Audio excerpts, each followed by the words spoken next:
बम बोल ए बम बोल अरे बम बम बम बम बोल मन के दरवाजा ला खोल।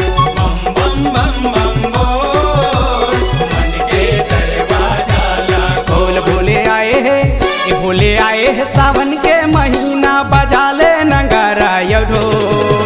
बम बोल ए बम बोल अरे बम बम बम बम बोल मन के दरवाजा ला खोल।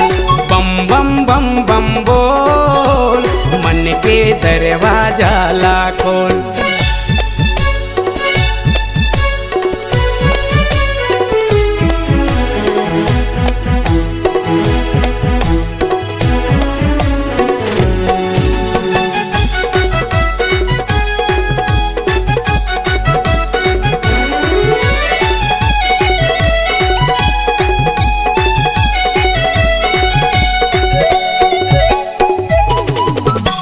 माथे में चंदा सोहे जटा में गंगा है तन में राख लगे पिए भोले भंगा है।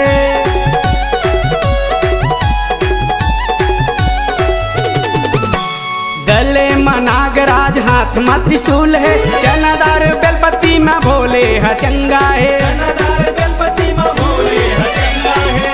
आगे हावे सावन के महीना सब झूमो नाचो खुशी माँ बजा दे नगारा यो ढोल। बम बोल ए बम बोल अरे बम बम बम बम बोल मन के दरवाजा ला खोल। बम बम बम बम बोल मन के दरवाजा ला खोल।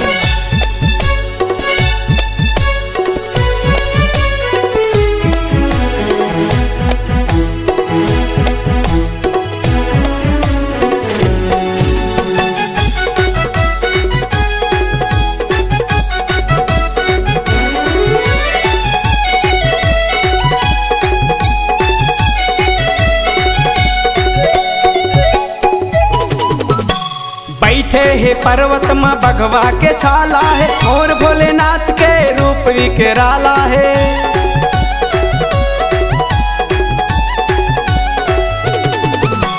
भूत और पिशाच है कर दुआरी है कैथे कैलाश में नंदी सवारी है। कैलाश में नंदी सवारी है। आगे हावे सावन के महीना सब झूमो नाचो खुशी माँ बजा दे नगारा यो ढोल। बम बोल ए बम बोल अरे बम बम बम बम बोल मन के दरवाजा ला खोल। बम बम बम बम बोल मन के दरवाजा ला खोल। भोले आए है सावन के महीना बजा ले नगारा यो ढोल। बम बोल ए बम बोल अरे बम बम बम बम बोल मन के दरवाजा ला खोल।